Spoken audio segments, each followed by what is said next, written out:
She's never played a real match on the biggest court in tennis. So why won't the US Open stop handing it to her? A 21-year-old ranked outside the top 15 has now stood on the largest tennis stadium on the planet 3 times in 5 days. And not one of those appearances has counted for anything. No ranking points, no results page entry, nothing official. And yet if you walked the grounds of the US Open this week and asked who people were actually there to see, the answer wasn't Aryna Sabalenka, it wasn't Coco Gauff, and it wasn't Carlos Alcaraz. It was a Filipina named Eala, and almost nobody outside tennis circles can tell you why the tournament keeps clearing its most valuable real estate just to let her stand on it. Here's the part that should really stop you. The explanation for all of this barely has anything to do with tennis. It involves a $42 t-shirt that outsold 3 of the biggest names in the sport. It involves a sentence from the single most powerful person in fashion, spoken out loud in front of cameras, that almost nobody in mainstream tennis media picked up on. And it involves her own coach using a word coaches almost never use about their own players' fans. That word is scary. Stay to the end, because once you see how these 3 threads connect, you'll understand exactly why Arthur Ashe Stadium keeps opening its gates for a player who, until this week, had never played a single point on it in her life. If you want to see the rest of the story unfold, including what happens the moment her US Open campaign actually begins, subscribe now because that's coming within days. So let's start with the building itself because the scale of it is the whole point. Arthur Ashe Stadium seats roughly 23,000 people. Louis Armstrong Stadium, the second biggest court on the grounds, holds around 14,000. The grandstand holds about 8,000. Ashe isn't a little bigger than the next court down. It's nearly double. It is the largest tennis venue on earth, and during the lead-up week to a Grand Slam, time on it is the single scarcest resource at the entire tournament. Every top 10 player on both tours wants an hour on it. There are only so many hours in a day and only one Ashe. Eala got 3 sessions on it in 5 days. To understand why that's strange, you need to understand who she is. She's 21, left-handed, from Quezon City in the Philippines. In 2022, at 17, she became the first Filipino ever to win a junior Grand Slam singles title, beating Lucy Havlikova in the final of the US Open girls event. This year alone, she beat defending champion Iga Swiatek in the 3rd round of Wimbledon to reach the 4th round. The first time any player from the Philippines has ever gone that deep into a major. A few weeks later, she won her first WTA Tour-level title at the Mubadala DC Open in Washington, beating Zhang Qinwen, Leylah Fernandez, Alina Swiatek's conqueror Alina Svitolina, Naomi Osaka, and finally Jessica Pegula in the final. Just days before arriving in New York, she climbed to a career-high world number 18, officially making her the highest-ranked woman in Southeast Asian tennis history, surpassing a record that had stood since 1997. So yes, she's good. Genuinely, historically good for her country. But here's the thing that trips people up. Rankings don't decide who gets Arthur Ashe. A stadium that size has to be filled with paying fans, and tournament directors think about almost nothing else. You can be ranked 5th in the world and get parked on a side court at 11 in the morning because nobody's buying a ticket specifically for you. Or you can be 18th and find yourself under the lights on the biggest court in tennis because a crowd travels with you wherever you go. Those are 2 completely different currencies, and almost nobody in the crowd realizes it.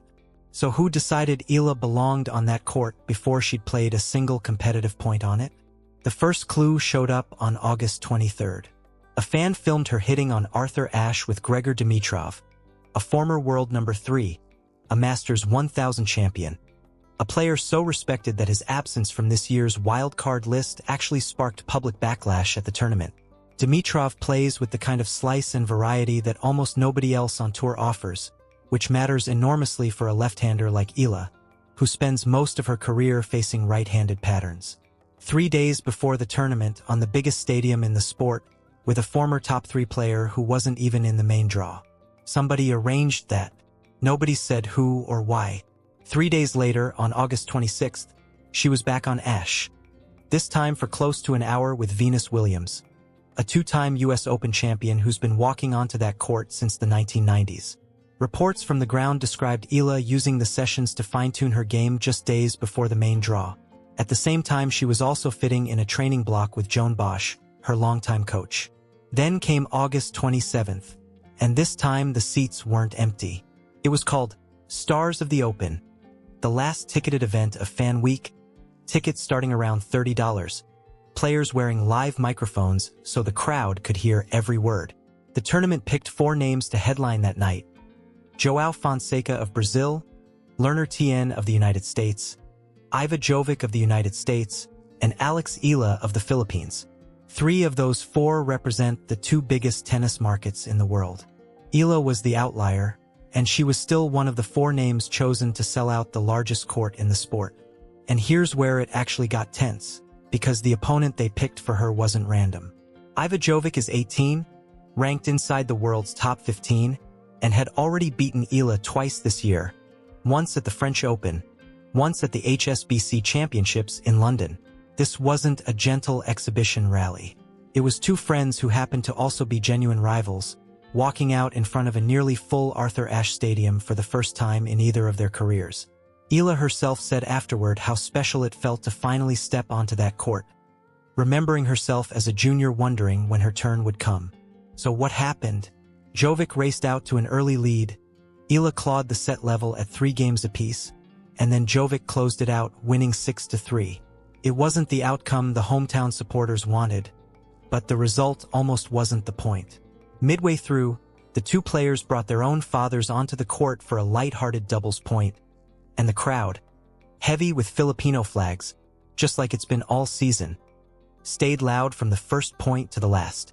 Eala walked away from her first-ever appearance on Arthur Ashe with a loss on the scoreboard and, by every account from that night, an enormous ovation anyway. 3 appearances, 3 days, a former world number 3, a 2-time major champion, and a sold, ticketed event where the tournament used her face to help move seats. And she still hasn't won or lost an official match on that court, because none of it counted. So somebody, somewhere in the US Open scheduling office, has clearly decided Eala belongs there. But the tennis side of that decision is only half the story. The other half happened in a completely different part of the grounds, in a conversation that had nothing to do with tennis at all. On August 25th, during a Federer and Roddick exhibition where she performed the ceremonial coin toss, Anna Wintour, the woman who ran Vogue for nearly 4 decades and still chairs the Met Gala, was asked about the growing relationship between tennis and fashion. She brought up Serena Williams and Naomi Osaka as players who genuinely embrace style as self-expression. Then, unprompted, she brought up a third name, the young Filipino star, as she called her, saying you could already see how curious and engaged she was with fashion, and calling the whole crossover between sports and style a wonderful kind of marriage. Nobody fed her that name. She said it herself in the same breath as 2 of the most influential athletes in the history of women's tennis. Now here's why that actually matters. If you assumed, like most people do, that attention in tennis follows results, you win, then you get noticed. Eala is running that formula backwards. For 2 years, quietly, she's been carrying her country into every outfit she wears on tour. She's worn the humble rubber tsinelas that sit by the door of practically every Filipino household. She's worn sampaguita flower earrings at the Canadian Open, the national flower of the Philippines, and a sampaguita-themed hair tie at Wimbledon last year. This season, she debuted a custom visor stitched with a Filipino phrase that translates roughly to, "Once it grows, it doesn't stop." Off the court, she regularly wears pieces from Filipino designers, including her own uncle, Rhett Eala. That's not a stylist's campaign. That's a 21-year-old who's been building something for years while almost nobody in global tennis media was paying attention, until the most powerful person in fashion said it out loud. And the market backed it up almost instantly. Ahead of the US Open, Nike released a $42 signature t-shirt with Eala's name on it. She found out about the timing roughly the same moment fans did, posting on Instagram that she now had her own shirt. It sold out within hours. Nike's roster at this tournament also includes Carlos Alcaraz, Jannik Sinner, and world number 1 Aryna Sabalenka, 3 of the most commercially valuable athletes in any sport. According to fashion journalist Jessica Schiffer, Eala's shirt was the first item in Nike's entire new release to disappear, while merchandise for all 3 of those bigger names remained available. Her $140 Nike Court Slam dress, in the blue and white of the Philippine flag, dropped the same week. Then there's her coach. Speaking about the crowds that now follow Eala from city to city, Joan Bosch described full stands in Toronto every single day she played, and said it's honestly sometimes scary, because it's tough for her to always deliver her best level under that weight.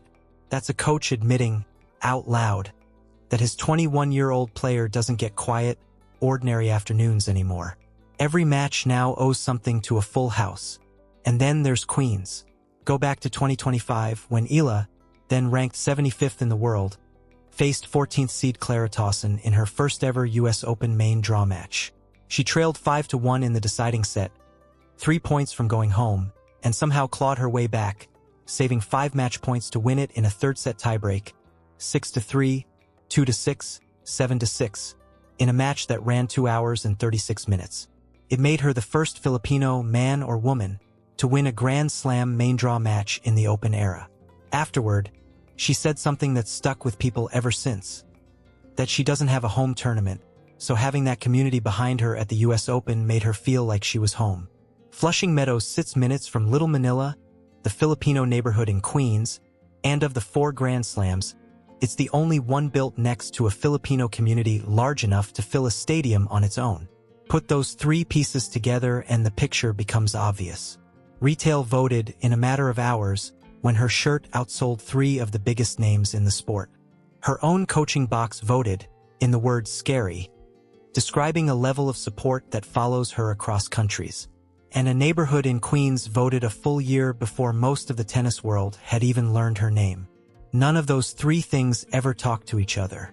All 3 arrived at the same conclusion in the same week.